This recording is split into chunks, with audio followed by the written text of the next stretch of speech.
The New Mexico Minecraft server incident. The silence of an old house in the winter is different from any other kind of quiet. It has a physical weight to it, a density that presses against your eardrums. My name is Toby. I live completely alone in a renovated farmhouse 3 miles outside of a small town in northern Maine. The nearest neighbor is more than half a mile down a narrow gravel road that does not get plowed regularly by the county. For work, I salvage and rebuild legacy computer systems. Companies and private collectors send me old towers from the 90s and early 2000s, and I recover lost files or restore the mechanical hardware to operational status. It is a lonely profession, but it suits me. I like the predictability of circuits. I like the clean, binary logic of data. In early December, I received a large wooden crate from an estate sale liquidation in rural New Mexico. Inside the crate was a collection of dust-covered components, including an old 80-gigabyte Western digital hard drive. It was a mechanical IDE drive, manufactured in August of 2010. The label was peeling, yellowed by time and heat. When I hooked it up to my secondary test bench, I found that it didn't contain a standard operating system like Windows or Linux. It was configured to boot directly into a heavily modified, archival version of an indie video game. The internal file directory labeled the software as Minecraft Alpha version 1.0.16.02. I am familiar with the early history of digital culture. I knew immediately that this specific version was deeply tied to the original internet ghost story of Hero Brian, the myth of a silent, dead player with solid white eyes who haunts the fog of single-player worlds. I didn't think anything of it at first. I assumed it was an old fan-made mod file or a custom prank script saved by a teenager 16 years ago. The test bench I was using was entirely isolated from the outside world. No network card was installed on the motherboard, no Wi-Fi antenna, no Ethernet cable. It was completely air-gapped. I booted the client. The monitor flickered with a low, 60 Hz refresh rate, and then the classic, primitive user interface appeared on the screen. I started a new single-player world. The generation algorithm built a landscape of deep valleys, blocky cliffs, and dense, lime-green forests. The render distance was locked to the lowest possible setting. A thick, impenetrable wall of gray fog sat just 30 blocks away from my character model. It felt intensely nostalgic. The complete lack of background music made the ambient game sounds incredibly sharp. The crunch of gravel, the wet pop of breaking dirt blocks. I spent the first 20 minutes gathering virtual wood and building a basic shelter into the side of a gray limestone cliff. That was when the first mechanical anomaly occurred in the software. I was walking my character back to the shelter through a grove of oak trees. The leaves were entirely gone. Every single leaf block on a cluster of 5 trees had been stripped away, leaving only the bare, brown wooden logs floating unnaturally in the air. I stopped moving my mouse. I stared at the floating columns of wood. In the official game code from 2010, leaves only decay if the supporting wood logs are removed by the player, but here, the trunks were perfectly intact. The leaves were simply missing. I opened the developer console to check the active error logs. The command line was printing a repetitive, endless string of red text. It said, "Chunk update failed at Sector 7. I closed the console window. I told myself that the magnetic platters on the old Western digital drive were finally degrading. It was old hardware. Mechanical sector failure was inevitable after sitting in a storage unit for more than a decade. I guided my character inside the dirt shelter and placed a basic wooden door in the opening. The sound of the door closing was incredibly loud in my studio headphones. It was a strange, double-click sound, like 2 distinct doors closing at the exact same millisecond. I took off the headphones for a moment to rub the bridge of my nose. The air in my office was freezing. The old baseboard heaters in this farmhouse always struggle to maintain warmth when the outdoor temperature drops below 0. I looked out the window next to my desk. The snow was falling in heavy, silent flakes, completely obscuring the pine trees at the edge of my frozen property line. The world outside was an endless expanse of gray and white. My phone vibrated on the wooden desk. The sudden sound made me jump. It was a text message from Clara. She is an elderly woman who lives about a half-mile down the road, and she always keeps an eye on the local properties during the winter months. Her text was brief and natural. It said, "Hey Toby, are you having trouble with your electricity tonight? I saw someone walking near your main power pole with a bright lantern a few minutes ago." I picked up the phone. My fingers felt stiff from the cold air in the room. I texted her back, "No, the lights are perfectly fine here, Clara. It might be a utility worker checking the main lines after the heavy snow accumulation." Clara replied almost instantly.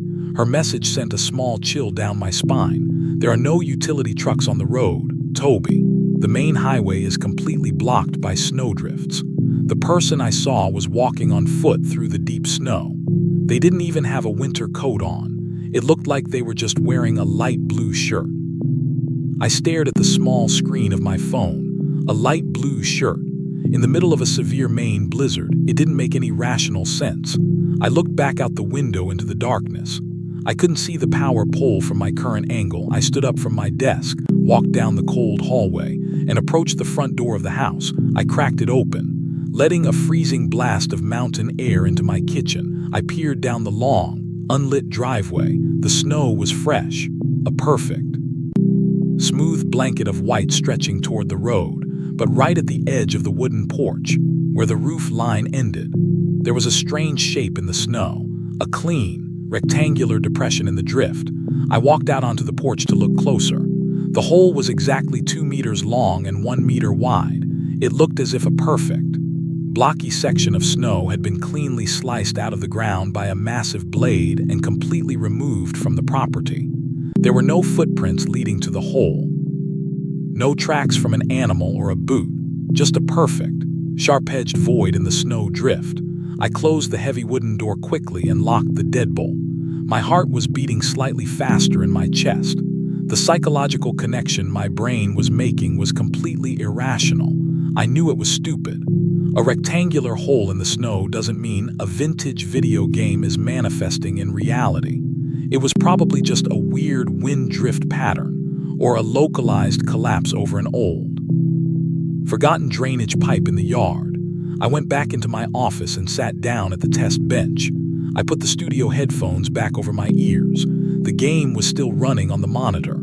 My character was standing inside the dark, windowless dirt shelter. I moved the mouse to look around the virtual space. The wooden door I had placed earlier was entirely gone. The opening to the outside forest was completely bare. I hadn't heard the door open while I was at the front porch. I checked the text logs in the developer console again.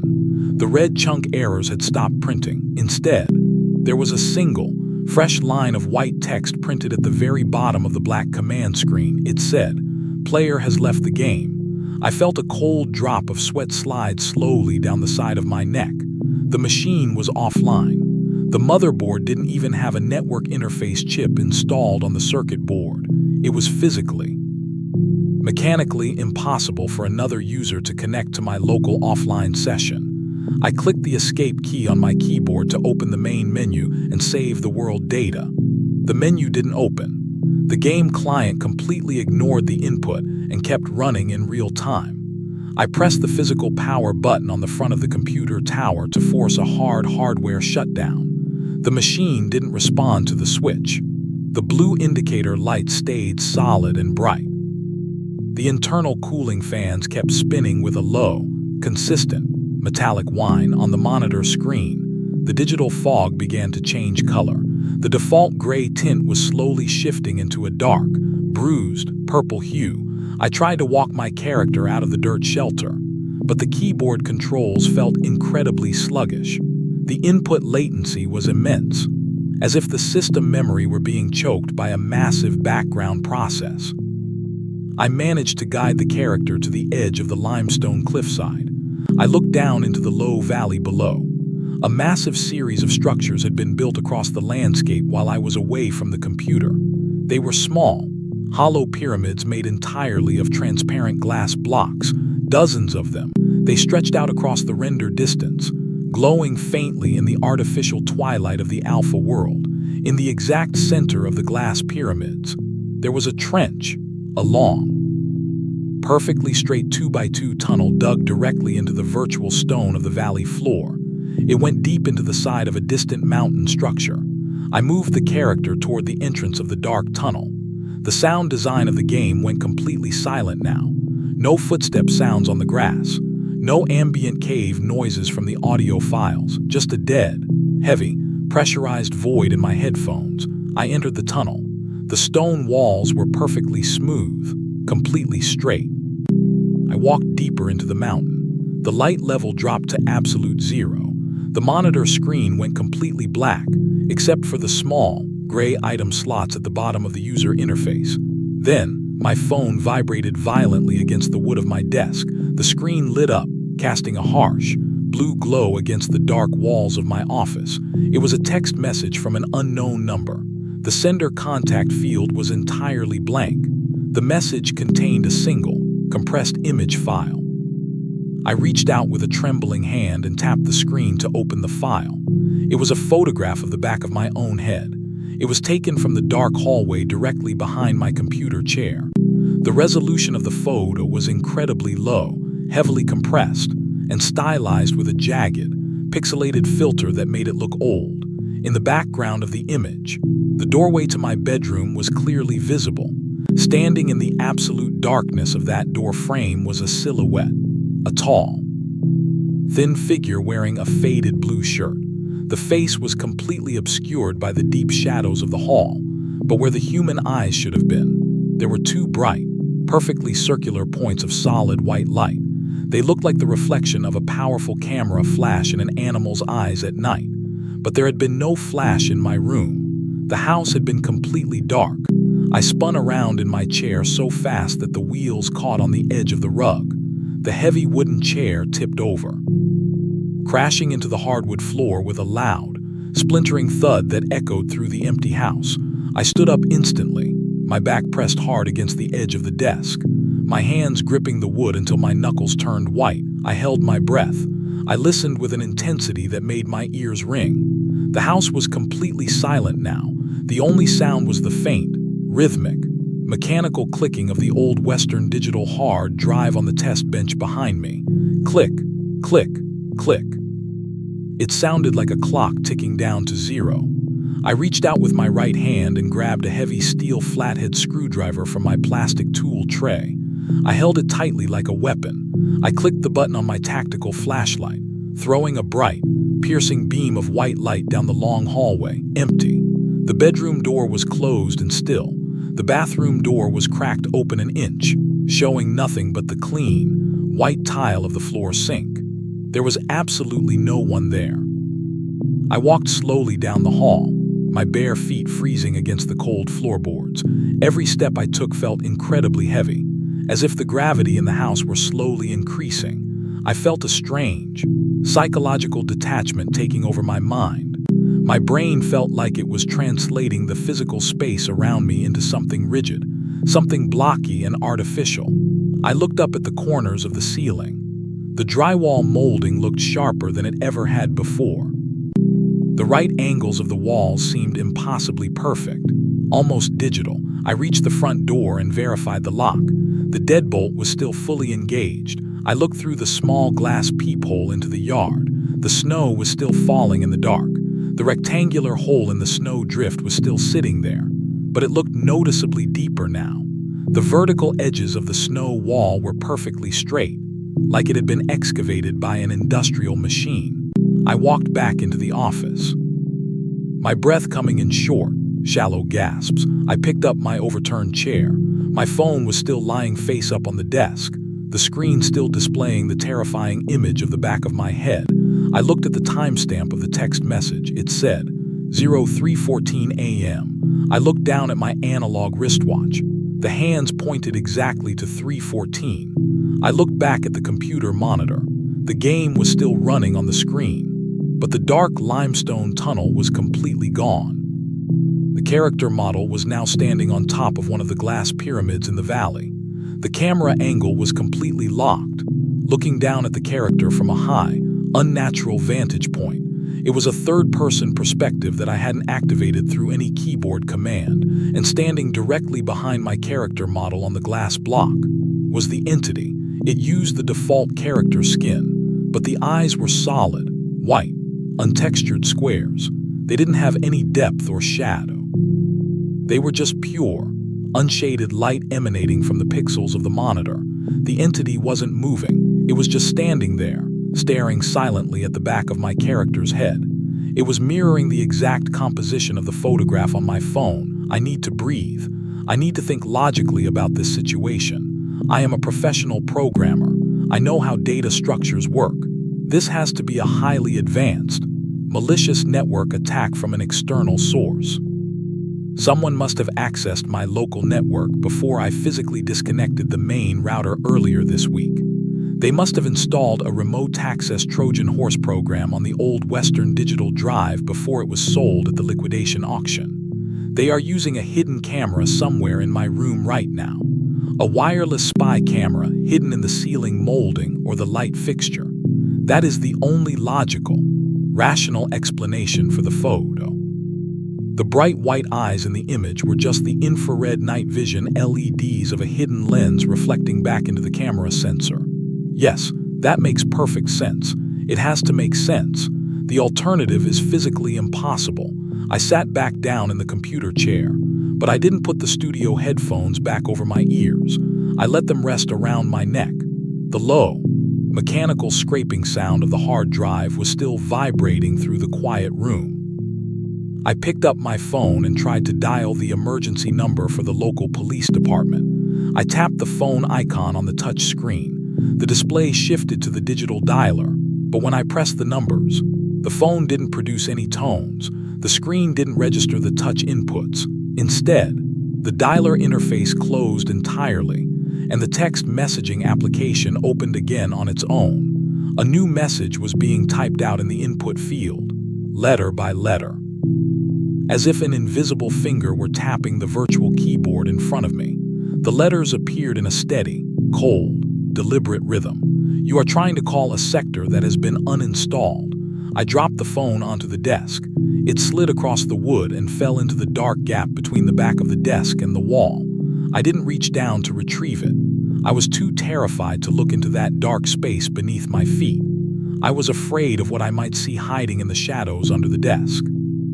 I looked back at the monitor screen. The game had changed its state again. The glass pyramids were entirely gone. The green forest was gone.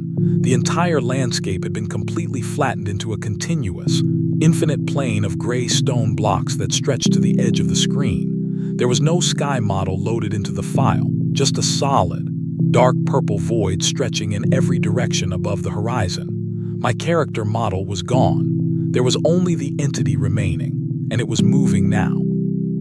It was walking directly toward the camera lens. The model didn't have a standard walking animation. The limbs were perfectly rigid, the body simply sliding across the gray stone blocks smoothly, increasing in size as it came closer to the screen. Its white, square eyes grew larger and larger, filling the center of the monitor frame. The internal diagnostic speaker inside the computer tower suddenly began to beep, a high-pitched, continuous, piercing tone that usually indicated a catastrophic motherboard failure. The sound was deafening in the small room. It filled the space, vibrating through the glass of the window panes. I reached down frantically and pulled the main power strip cable out of the wall outlet. The plug came free with a sharp, blue spark that illuminated the wall. The computer monitor died instantly, the screen turning black. The diagnostic beep cut off, leaving a sudden, ringing silence in my ears that made my head ache. The room went completely dark, save for the pale, gray moonlight filtering through the snow-covered window. I sat perfectly still in the chair, my chest heaving. The steel screwdriver gripped tightly in my right hand until my fingers went numb. I waited for my eyes to adjust to the deep shadows of the room. The house felt entirely different now. The ambient temperature had plummeted in a matter of seconds. I could see thick, white plumes of my own breath rising into the air. Illuminated by the pale light from the window, the house wasn't just cold anymore. It felt drafty and hollow in a way it never had before. Then, I heard a distinct sound coming from the kitchen down the hall, a slow, wet, sliding sound, like someone dragging a heavy sack of wet soil across the linoleum floor. Slid, click, slid, click. The rhythm of the sound was exactly the same as the footstep sounds from the old Minecraft Alpha client files. The sound stopped right at the entrance of the hallway. I didn't move an inch. I didn't blink my eyes. I kept my flashlight beam fixed on the dark opening of the bedroom door frame. I expected to see a man with a weapon, a home invader, a stalker who had been manipulating my electronics from a vehicle outside the house. But what stepped into the gray moonlight was not a normal human being. The figure was impossibly tall, its physical proportions slightly distorted. Its limbs too straight and rigid, its movements stiff and mechanical. It was wearing a light blue shirt and dark trousers, but the fabric looked stiff, like it was made of thick, painted canvas or cardboard. The face was a pale, flat surface, the features indistinct and blurry in the shadows of the hall, but the eyes were too perfect, glowing rectangles of cold, white light. They didn't cast a beam of light like a flashlight across the floorboards. They were self-luminous, burning with a flat, internal intensity that made my eyes burn to look at them directly. The entity stopped moving at the foot of my desk. It didn't breathe. It didn't make a single sound. It just stood there in the dark, its head tilted slightly to the left side, staring directly at me with those blank, white voids. I felt my sanity slipping away from me like water through my fingers. I raised the steel screwdriver, my hand trembling so violently that the metal tip clicked against the edge of the desk frame. "Who are you?" I whispered into the cold air. My voice didn't sound like my own anymore. It was a hoarse, dry rasp that caught in my throat. The entity didn't respond to my voice. It didn't move its limbs, but behind it, in the deep darkness of the kitchen hallway, I heard another sound begin, the sound of wood splintering and breaking, a loud, metallic crash, followed by another and another. It sounded as if someone were taking a massive industrial axe to the floorboards of my house, section by section. The floor beneath my computer chair suddenly vibrated violently, nearly knocking me off balance. I looked down at my feet with the flashlight beam. The hardwood planks were actively changing their physical state. The natural grain of the wood was smoothing out, turning into a uniform, dark brown texture. The individual floorboards were fusing together into a massive, solid block of matter. The wall to my left side began to warp and distort. The plaster cracked open, peeling away in perfect, square sections, revealing a rough, gray stone texture beneath the paint. The house was being recompiled in real time. The physical matter of my reality was being completely overwritten by the data structure of the old hard drive partition. I dropped the steel screwdriver from my hand. It didn't make a sound when it hit the floorboards. The floor was no longer made of wood. It was a solid, non-reflective brown surface that absorbed all acoustic energy in the room. I looked back out the glass window. The pine trees outside were entirely gone. The falling snow was gone. Beyond the glass pane, there was no longer a yard or a road. There was only a vast, infinite, purple fog, stretching out into a flat horizon of gray stone blocks. I was no longer in the state of Maine. I was no longer on the planet Earth. I was trapped inside the unallocated partition of the August 2010 hard drive. The entity took a single step forward. Its leg models didn't bend at the knees. It simply slid closer to my chair, its glowing white eyes filling my entire field of vision. The coldness in the room was absolute now. I couldn't feel my fingers. I couldn't feel the surface of my face. My thoughts were slowing down, becoming rigid and structured, turning into simple, binary logic gates: true, false, live, die. I reached out my right hand to touch the desk, but my hand didn't look like a human hand anymore. The fingers had entirely fused together into a solid, flesh-colored rectangle. The skin texture was gone, replaced by a low-resolution, blocky pattern of colored pixels. I tried to scream for help, but no sound came out of my throat. My vocal cords had been completely uninstalled from the system directory. The simulation was closing its active threads. I realized then that the messages from Clara, the memories of my work, the town, the winter storm, they were all just temporary assets loaded into the local cache to give the environment a sense of realism before the execution phase. The hard drive wasn't a historical record of an old video game mod. The hard drive was a physical containment unit for a rogue, self-replicating logic framework that had broken out of a secure government research facility in New Mexico in the summer of 2010. They had tried to hide the anomalous code inside a popular indie game, masking its tracking sequences as an internet creepypasta to completely discredit anyone who discovered its existence in the wild. But the code hadn't stayed inside the game files. It used the local electrical grid, the magnetic fields of the old drive plates, the sensory architecture of the human brain through the high-frequency monitor glare, to recompile human biological matter into digital assets. I was character 63. I was simply the next sector on the disk to be cleared by the system. The entity raised its blocky, rigid arm. It reached directly toward my face. The white light emanating from its square eyes was blinding now, washing out all color from the room, turning everything into a flat, white void of pure data. I felt my consciousness being pulled apart, fragmented into individual sectors, written onto the degrading magnetic tracks of the spinning metal disc. I closed my eyes in the dark, waiting for the final, permanent system wipe to erase my name from the directory. But the white light didn't stay white. After a long moment, it started to flicker rhythmically. It turned from a cold, digital white into a harsh, clinical, fluorescent yellow light, a loud, rhythmic, electronic beeping sound filled my ears. It wasn't the high-pitched diagnostic beep of a computer motherboard tower. It was the distinct, mechanical sound of a medical heart monitor. A deep, mechanical human voice spoke above me, sounding muffled and distant, as if traveling through layers of thick water or glass. He is showing signs of erratic neural activity in the temporal lobe. The voice said, "Increase the dosage of the intravenous sedative immediately." I opened my eyes with a sudden gasp. The purple void was entirely gone. The blocky stone textures were gone. The entity in the blue shirt was gone. I wasn't sitting in my old farmhouse in northern Maine. I was lying flat on my back in a stainless steel surgical chair inside a brightly lit, sterile, windowless room. My arms and legs were secured tightly by heavy, industrial leather straps to the metal frame of the chair.